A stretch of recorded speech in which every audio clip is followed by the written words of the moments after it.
welcome back to the channel. In this video, we're going to be talking about how you can do the IB for absolutely free.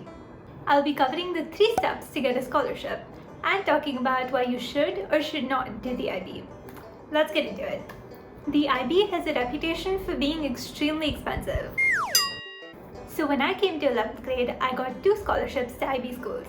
The first was at a school in Bangalore called Stonehill International School. And the second was a program by a school called Global Indian International School in Singapore. They gave a few select students a 100% scholarship to pursue 11th and 12th grade in the International Baccalaureate at their brand new campus in Singapore. This scholarship is worth 36 lakhs over 2 years, and it covers everything from flight tickets, tuition, boarding, to even a $200 per month expense account for pocket money. Ultimately, I decided to stay in Bangalore and go to Stonehill because even though I do have family in Singapore, I wanted to be close to my parents for the last 2 years of high school. Now, before I jump into how you can get these amazing scholarships, let's talk a little bit about why you should do the IB. People from all kinds of curriculums, ICSE, CBSE, State Board, all get into amazing universities in the US like Stanford, Harvard, MIT, etc. But if you go to an IB school, you get a few select advantages. The first is counseling. Most people in India can't afford private counseling, which costs 7 lakhs and up sometimes. Most IB schools have a dedicated college counseling department with guidance especially for applying abroad. You can get that personal feedback and mentorship that can really make or break a college application. The second is extracurriculars. IB schools inherently have opportunities for extracurriculars built into the curriculum.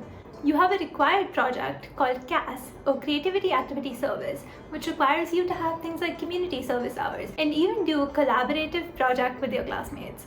As your CAS project, you can do anything, from starting a magazine or a club or a non-profit, and all of this is part of your schoolwork. This really takes away the extra pressure of doing activities after a long day of school and homework because it's all integrated into your high school experience. The third reason is academics. In the IB, your academic work is a lot more interesting and a lot more personally challenging. You can pick topics that personally interest you and focus on them for your internal assessments. That automatically makes some really great material for your college applications. The fourth is writing skills. IB is very writing intensive. You do theory of knowledge, which is a sort of a real-world philosophy class. You do a 4,000-word extended essay, and you have written internal assessments in all subjects. This will make you a much better writer when it comes to writing those impressive college essays, and even once you get to college. And finally, you're allowed to take extra classes, for example another subject, or a 4th higher level so that you can challenge yourself. I cannot stress enough the value of this on a college application. To willingly take an extra class shows so much initiative and so much love for learning, which you don't really get to do with a lot of other curriculums. Now coming to the 3 steps for you to get scholarships. The first is to find those schools. You can look for schools in your city or schools that offer boarding options, or you can look for all India programs, for example GIIS, which actually takes students to Singapore. I will put a great list of IB schools that give scholarships up here. Finding a good school that fits your needs is half the battle. Step 2, you need to send in an application. There are usually 3 parts to any application. The first is mark sheets. They'll usually ask for your academic transcripts from the past 2 or 3 years.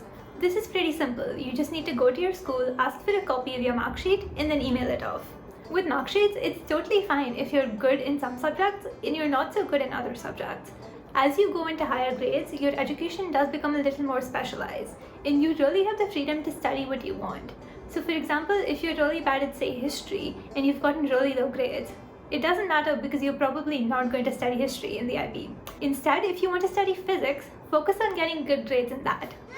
The second part is extracurriculars. If you're coming from an ICSE or a CBSE or a state board school, they don't expect you to have a huge list of extracurriculars because your school probably doesn't have these opportunities. That's totally fine. Just list anything that you've done. This can include playing a sport, being on student council, or doing any kind of volunteering work in your community. If you've taken dance classes, art classes, if you play the piano, or even if you just like to read. List everything as an extracurricular. Some schools will also ask for a short essay, usually on a question like, why do you want to study at this school? Or why do you want to study the IB? For these, my advice is to be very specific. For example, if there's a club or a sports team at that school that you really want to join, talk about that. For why IB, talk about things that are really unique to the IB. For example, theory of knowledge. Talk about how philosophy helps you develop critical thinking skills and grow as a person. If you have an idea for a topic that you want to explore in your extended essay, write that down. If you write something specific, for example, the extended essay will help me explore my interest in strong female characters in Shakespeare's play The Merchant of Venice. That really stands out because it shows that you have good ideas, that you're resourceful, and that you really want to engage in the IB program. You can also talk about CAS, or Creativity, Activity and Service, and if you have a specific idea for a CAS project, for example, starting a volunteering club or starting an art club in your school. Another thing that you can mention with the IB is subject flexibility. It's one of the only programs that lets you take a humanities subject and a science subject together. I talked about how studying English and computer science helps me build my communication and thinking skills at the same time. Great, now you've submitted a stellar application. The next step of the process is some kind of admissions assessment and an interview.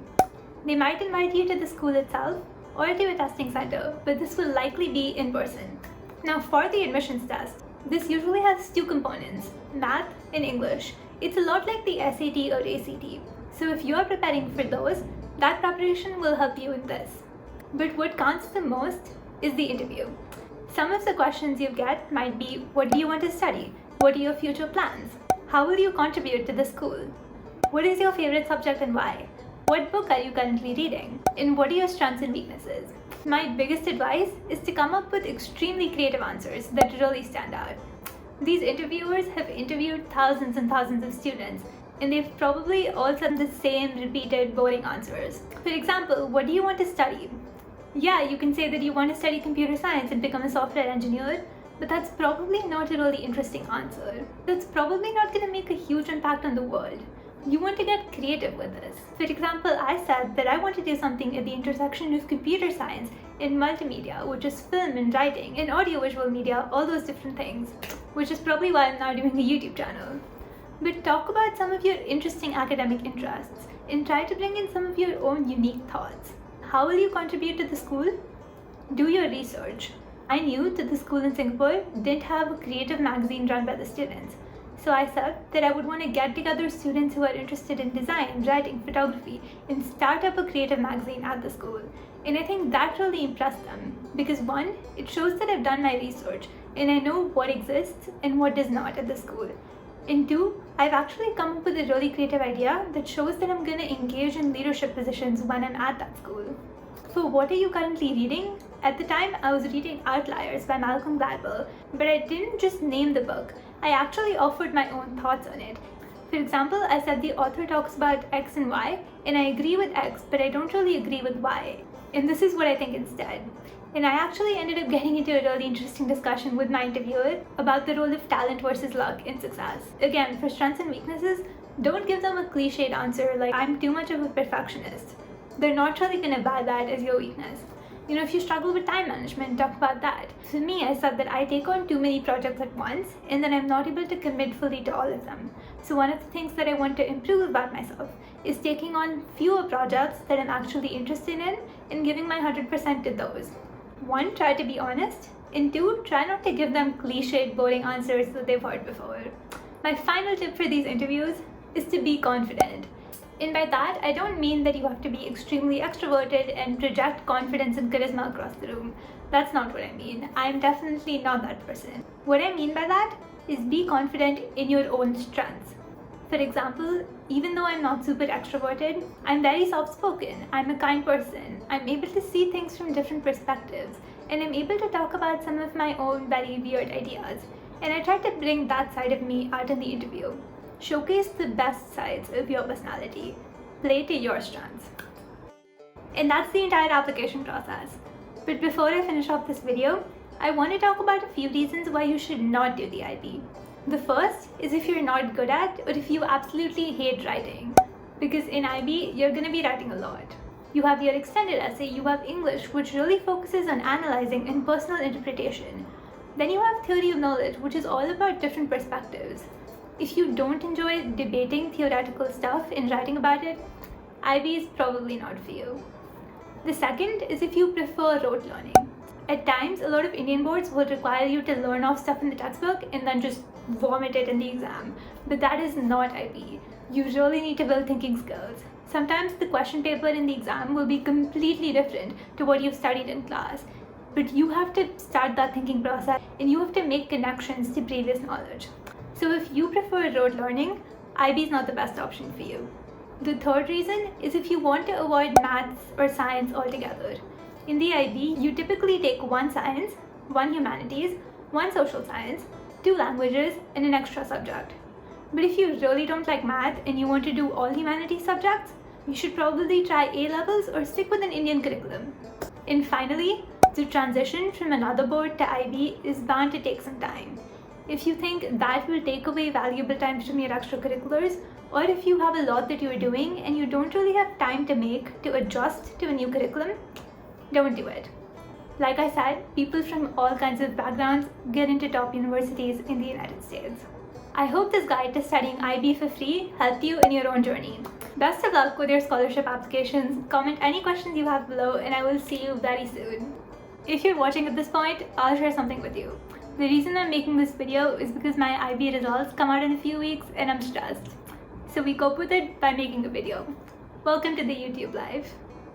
If you heard that, comment below, yay! I'm also going to be doing a college apps giveaway where I get to meet some of you live over Zoom. So hit that subscribe button and help me get there.